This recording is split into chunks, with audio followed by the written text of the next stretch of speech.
ये इम्पोर्टेंट है।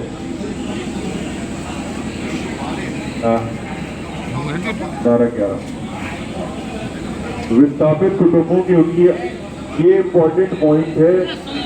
आप लोग ध्यान नहीं दे रहे हो, आपस में बात मत करो, ठीक है? फिर मिस करोगे। विस्थापित कुटुंबों को उनकी आबादी, भूमि के अतिरिक्त आबादी पर बनी परिसंपत्तियों का मूल्यांकन एवं भुगतान अधिनियम 2013 में निहित प्रावधानों के अनुसार कलेक्टर अपर जिलाधिकारी भू अर्जन द्वारा किया जाएगा। भूमि अधिग्रहण के कारण ग्राम बनवारीबाग, किशोरपुर, रामदेव, नीमका, शाहजहांपुर, ख्वासपुर, थोरा एवं जेवर बांगर का मजरा मुजफ्फराबाद का पूर्ण रूप से विस्थापन किया जाना प्रस्तावित है। विस्थापन के कारण इन ग्रामों में संचालित शासकीय प्राथमिक उच्च प्राथमिक विद्यालय व UP board, CBSE board, ICSE board से मान्यता प्राप्त जूनियर हाई स्कूल व इंटरमीडिएट स्तर के विद्यालय, जिनमें से कुछ राज्य सरकार द्वारा वित्तीय सहायता से स्थापित है, भी प्रभावित स्थापित होंगे। इनके विस्थापन से इन प्रभावित कुटुंबों के बच्चों की शिक्षा पर भी प्रतिकूल प्रभाव पड़ेंगे।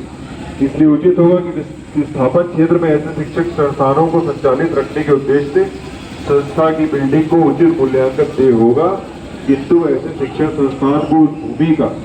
जिस पर शिक्षण संस्थान स्थित है इस प्रतिकर की धनराशि दे नहीं होगी एवं विस्थापन क्षेत्र में राज्य सरकार, UP board, CBSE board, ICSE board के निर्धारित न्यूनतम मानक के अनुसार निःशुल्क भूमि इस शर्त के साथ उपलब्ध कराई जाएगी कि वे स्थापन क्षेत्र में आवंटित उस भूमि का उपयोग उसी कार्य के लिए करेंगे जिसे वो विस्थापित होने वाले क्षेत्र में कर रहे थे। यदि संस्था द्वारा स्थापन क्षेत्र में आवंटित भूमि का उपयोग किसी अन्य प्रयोजन के लिए किए जाने की दशा में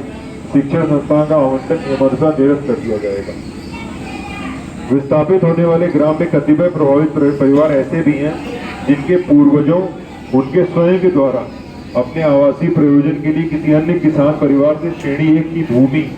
या तो पंजीकृत विक्रय विलेख द्वारा या आपसी समझौते के द्वारा कब्जे द्वारा क्रय करते हुए कई दशकों से अपना निवास स्थान बनाया गया है तथा उस भवन में प्रभावित परिवार दशकों पूर्व से निवास कर रहा है। ऐसे प्रभावित परिवारों का राजस्व अभिलेखों में दाखिल खारिज भी नहीं हो पाया है, क्योंकि प्रशासन द्वारा श्रेणी 1 की भूमि के प्रतिकर का भुगतान राजस्व अभिलेखों में दर्ज भूधारकों को ही किया जाता है और विस्थापन के समय पुनर्वासन और पुनर्स्थापन के अंतर्गत देय भूखंड का आवंटन कब्जे के अनुसार उस भूखंड पर निर्मित भवन स्वामी को किया जाता है। ऐसी स्थिति में आवंटी से मुआवजे की धनराशि वसूल की जाती है, जबकि आवंटी को वह धनराशि प्राप्त ही नहीं हुई रहती है। इसलिए श्रेणी 1 की भूमि, ध्यान सुनिएगा, इसलिए श्रेणी 1 की भूमि पर बने भवन स्वामियों जिनका राजस्व अभिलेखों में नाम दर्ज नहीं है से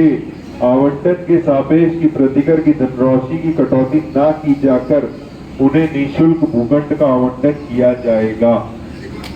एवं जितने क्षेत्रफल पर भवन स्वामी का भवन निर्मित है उस क्षेत्रफल के प्रतिकर की धनराशि राजस्व अभिलेखों में दर्ज भूधारक को नहीं दी जाएगी। ठीक है। विस्थापित होने वाले ग्रामों में कतिपय प्रभावित परिवार ऐसे भी हैं जो विस्थापन क्षेत्र में छोटे छोटे कारखाने, दुकानें आदि अपने आवासीय परिसर में कारखाना दुकान बनाकर या ग्राम में अन्य स्थान पर कारखाना दुकान किराए पर लेकर अपने परिवार का भरण पोषण कर रहे हैं और यह व्यवसाय ही उनकी जीविका का मुख्य साधन भी है। ऐसे स्थिति में विस्थापन के फलस्वरूप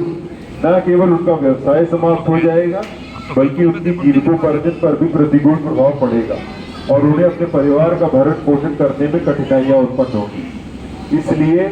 ऐसे प्रभावित परिवारों जो विस्थापन क्षेत्र में छोटे छोटे कारखाने, दुकानें आदि चलाकर अपने परिवार का भरण पोषण कर रहे हैं, उन्हें स्थापन क्षेत्र में पृथक से वाणिज्यिक जोन के अंतर्गत वेंडिंग जोन बनाकर छोटे छोटे कारखाने, दुकानें संचालित कराने के लिए निर्धारित मानचित्र के अनुसार भूमि इस शर्त के साथ उपलब्ध कराई जाएगी कि वे स्थापन क्षेत्र में आवंटित उस भूमि का उसी उपयोग उसी कार्य व्यवसाय के लिए करेंगे